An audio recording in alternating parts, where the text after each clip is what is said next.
La santé n'a pas de prix, la santé n'a pas de prix, c'est pour cela que nous vous recommandons l'eau potable Achille Aqua. Déjà à Kinshasa, tous les 24 communes, Achille Aqua, l'eau potable est là. Les abonnés de la chaîne YouTube Xile Botelwa, nous vous recommandons l'eau potable Maya Peto, Maya Kimia, Maya Bangelou. Senga Achille Aqua, partout où vous êtes, le numéro est là. Écrivez-nous, appelez-nous, contactez-nous. Nous sommes là et la livraison à domicile, ça s'est fait avec beaucoup de sécurité. Achille Aqua, Maya Kimia, Yapeta.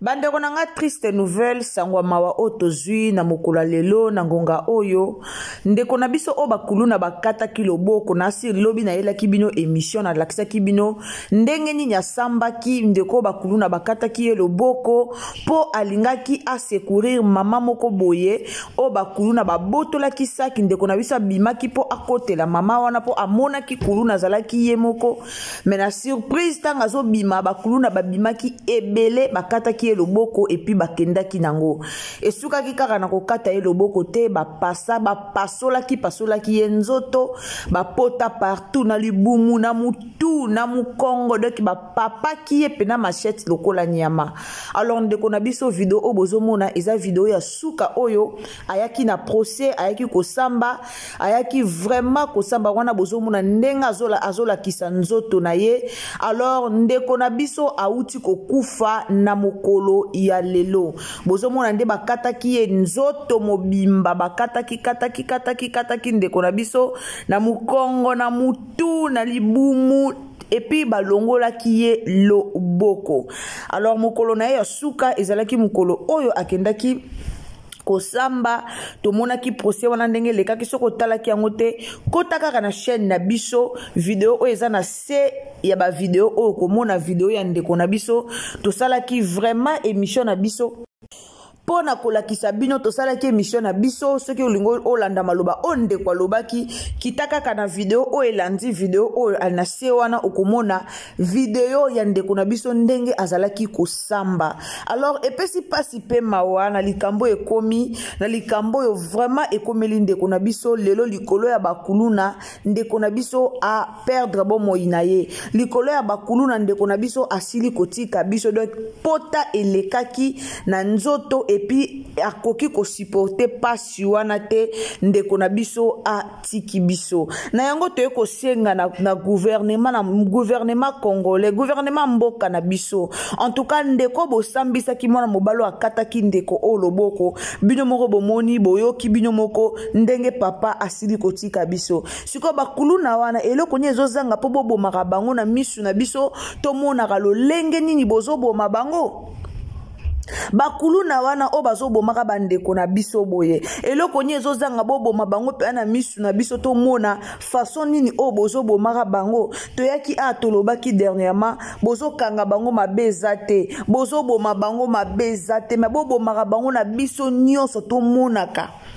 tozo insistaka tozo lobaka likambo yo papa Constant Mutamba bobo makabakuluna o biso nyoso to mona nde bozo boma bango po jusque là congolais azana na confusion batebele bazoye bate baboma ki bango basala ki ndenge nini esuka ki ndenge nini batu ebele bazoye bate. Alors posa na biso kozala soki bobando bomaka bango to mona ndenge bozo boma bango e oza malamu mingi botala papa na biso a perdre vie na ye atiki ndaku na ye atiki bana na ye atiki nyonso ya ye.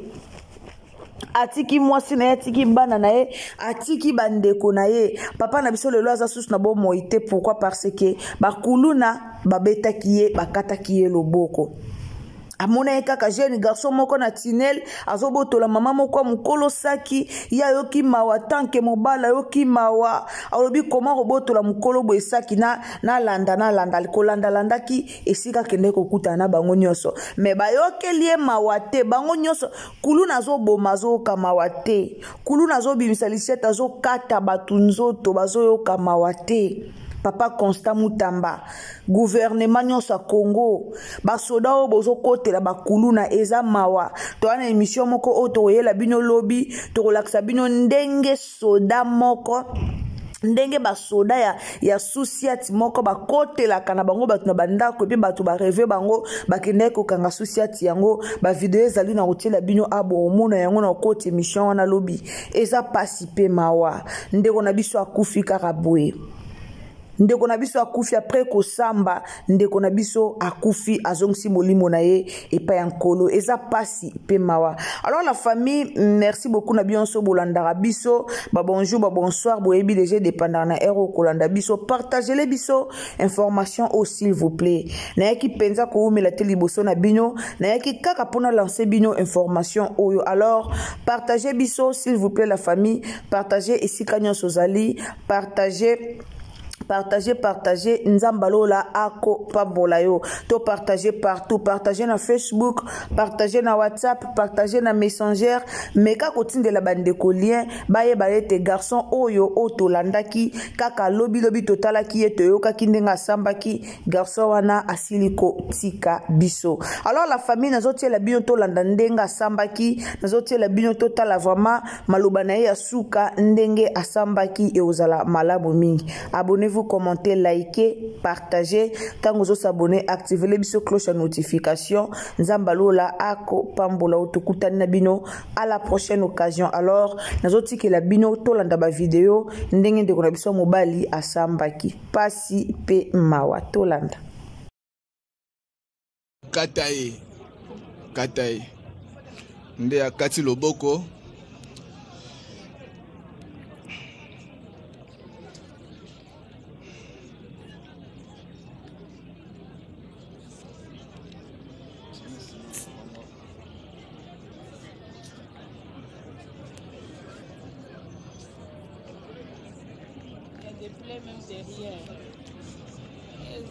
Nde bakati singaba bakimi bazaki plus de mona ki penza boye bazaki 6 ne bantura kingai apa l'état azwa kaka asala oyo ya kokosala pona bango po tozoki malamu te l'état yemoka sala oyo kokosala pona bango po ngai nazaki daya muta kokufa wili kambote tozana na posa toyeba makambo ndenge leki na musindo na yango. Alors olobi ba mema ki ngai ndé un instant yo ozaki na bavie na bozo beta masolo pona lolenge ni bosengi boso ma monter ya mutu kweza na kati na lopango. Oui. Alors masolo nezo beta ma oki posa ya petit besoin. Ya petit besoin. Obimi ndo kutani na mwana mwasi oyo bazo sala nini? Na sisi kosuba kobimane nazo bima na couloir wana na kuti mwana mwasi abana auta kinga bazo mata. Azo bima avec ponko jekoko. Ye aya botolier saki. Ngala ka isaka za lokande si ye moko loka ba jeno bazala ka ba mesala ko yala ba butu ko botola ba saki wana. Est-ce qu'on peut arranger ces micros là parce que on a du mal à entendre les déclarations de la victime. Arranger les micros.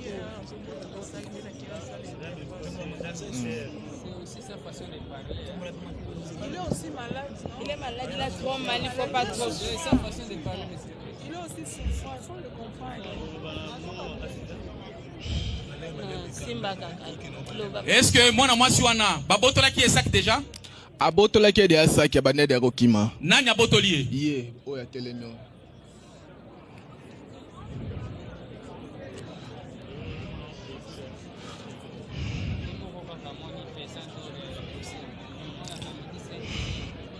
Donc prévenu oyo moto abotoli sakwana. Tanga botoli saki nga la landiye nzoka ne bazaki. Yo landiye. La landiye. Na kaisaka za ye moko nzoka baze bele. Ba bimi na mipanza mir.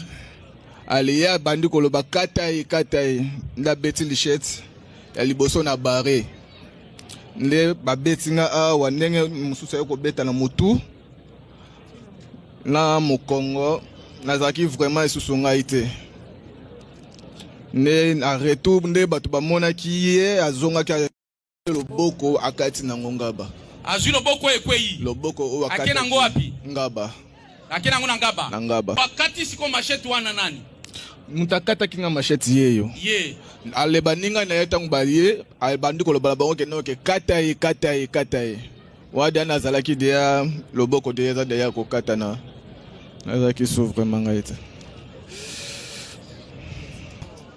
oyebaki ndenge nini ntango akati yo machete loboko ekweyi alokoti yango oyebaki ndenge nini kiake nango na ngaba nazalaki deya monsonnier donc misu ntango nazofongola mpo nayeba nde nini ya kokima bango na banda ya kobendana nde ya kobendana ti bato mpe ya avenir babimi ana akati ye loboko nakomi koyoka kaka voi ya bato na se donc nazalaki so ngai te ti bakangi ngai elamba na loboko mpo na makila ebanda kobima ebele nde bamemai nga na hôpital rapide. Ok, tribunal elandi yo sikoyo tribunal elingi yeba lisusu na ngonga nini bato oyo babimeli yo ye Issa azwi machete akati yo c'était aux environs de quelle heure? 19h. Vers 19h. Vers 19h. Fiaki ndenge nini ke ye oyo prévenir nde mutu akati yo elongi nde ye mutu abima ye liboso olobi ye nde mutu liboso abimaki ye mutu liboso abimelaki yo baninga nde mutu bayaki kokangama na bamire ese na ngonga ba 19h butu ese koti okokai koyeba ndenge nini moi molili ezalaki mais éclairage ezalaki na avene nini ezalaki éclairage ezalaki na avene éclairage ezalaki oui lumière ezalaki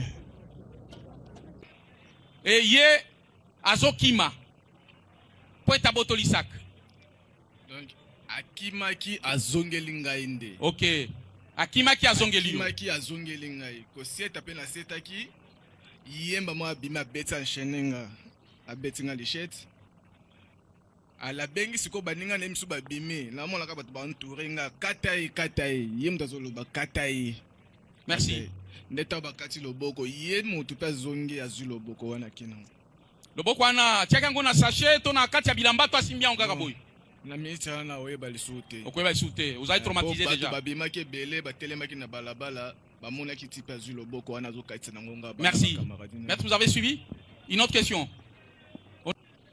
telle qu'elle est là, elle commence à se sentir mal à l'aise. Si le tribunal peut ordonner, c'est qu'il puisse rentrer pour des soins appropriés. Merci de la préoccupation. Poursuivez. Une question, on libère la victime. Oui, Monsieur le Président, notre question est celle de savoir si la partie victime paie, confirmée par l'auguste tribunal, par oui.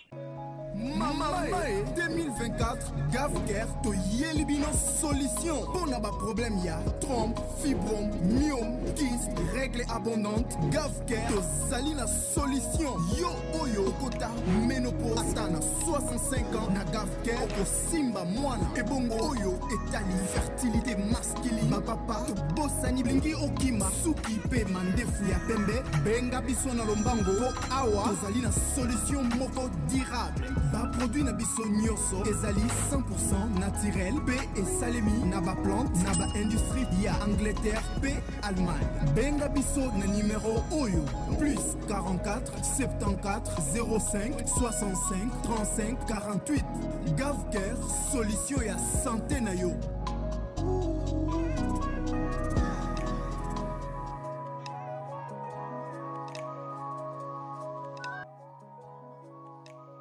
Ou non, hormis les sacs extorqués par le prévenu, selon ses dires. Quel autre objet le prévenu détenait à main lors de la commission d'extorsion du sac de la jeune dame? Merci. Est-ce que bon, à part que saki wana nenga benda ki saki na machette kaka obazaki na wala mabuko bango. Donc biloko mibale ndo monaki. Bango surtout bazaki machette na sac. Na sac. Merci. Une autre question, le suivant. Oui, merci Monsieur le Président. En fait, c'est juste une question de précision. Puisque nous sommes déjà face à deux versions. La première, c'est que lorsque le prévenu a arraché le sac et qu'il fouillait, les amis sont sortis. Non, j'en viens. Oui, lorsque les amis sont sortis, c'est lui qui donna l'ordre à ses amis, Bokatae. C'est la première version qui a été dite ici. Qui se tranquillise, on est là. La seconde version, c'est lui-même qui, après avoir arraché le sac, se retourna pour venir le cisailler. Le tribunal apporte la précision des détails. Suivez, on ne discute pas avec le tribunal, maître. Oui, okay. Parce que votre réaction, c'est comme si vous boudez la réaction du tribunal. Non. Il a dit ceci. Le prévenu arrache les sacs, extorque. Il a reculé. Il n'a pas fui. Et pendant qu'il voyait la victime en train d'avancer, lui s'est approché contre la victime. Voilà. Merci votre honneur. Je ne peux pas discuter avec le tribunal, mais ce n'est pas la version qui a été donnée.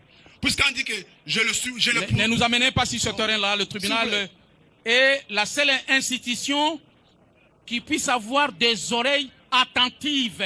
Ça, on ne discute pas votre honneur. Voilà.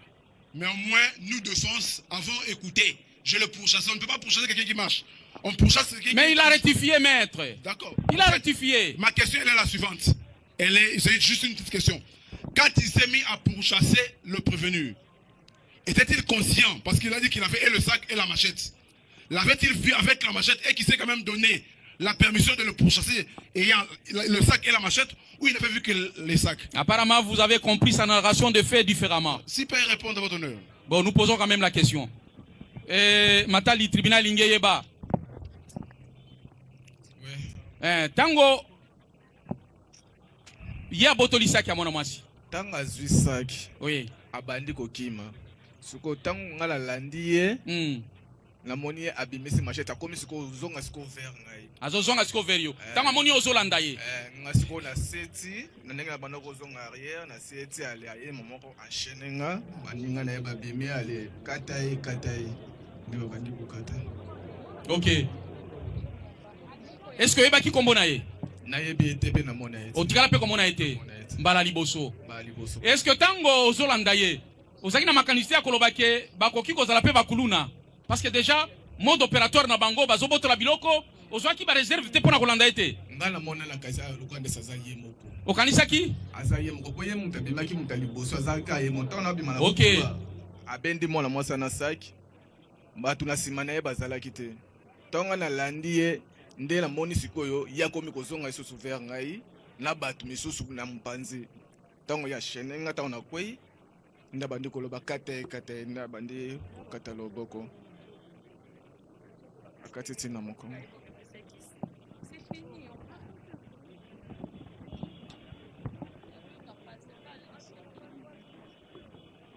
Maître, vous avez suivi les explications? Maître Cézonon, vous avez déjà posé des questions. Maître Jean-Paul, c'est votre tour. Merci beaucoup, Monsieur le Président, de la parole que vous accordez. Dans l'entretien, commandant police d'audience, mettez déjà au parfum les deux témoins qui doivent répondre maintenant devant le juge. Qu'ils soient prêts. Nous voulons juste faire poser une petite question à la partie victime. Et laquelle question sera abordée sous deux volets. Donc une question et une sous-question. Allez-y, maître, allez-y. Si la victime peut dire à votre tribunal comment a été habillé le prévenu ce jour-là. Matali, est-ce que vous avez balata qui n'est pas na koyeba habillement na attaquer société. Okoyeba soit bien maté. Merci. Pour ça que loko na bimaki kaka brisque na kutani na ngope. Ndeye pazozonga pour na kotakenga. Merci. La dernière question à poser à la victime parce que nous devons la libérer. Elle est sous le choc, sous le traumatisme. Il faut qu'on épargne sa santé physique, mentale et psychologique. Bon, s'il n'y a plus de questions, on libère la victime. Madame, vous êtes médecin? Ma soeur. Je suis chef de nursing à Saint-Gabriel. Le tribunal vous remercie pour votre présence et l'accompagnement que vous avez assuré à la victime. Merci beaucoup. Merci. Vous pouvez regagner avec elle. Merci beaucoup. Merci. On va aller ici. Commandant police d'audience, faites comparer.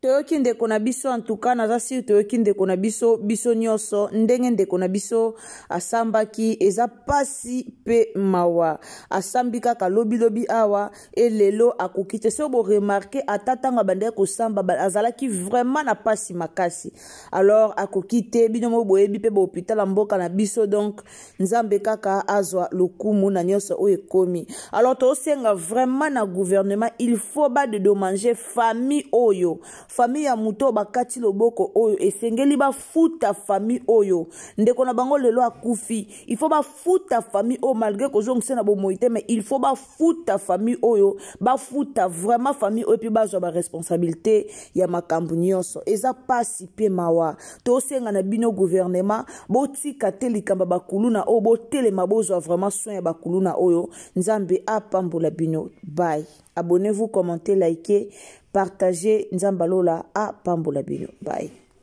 La santé n'a pas de prix, la santé n'a pas de prix, c'est pour cela nous vous recommandons l'eau potable Achille Aqua.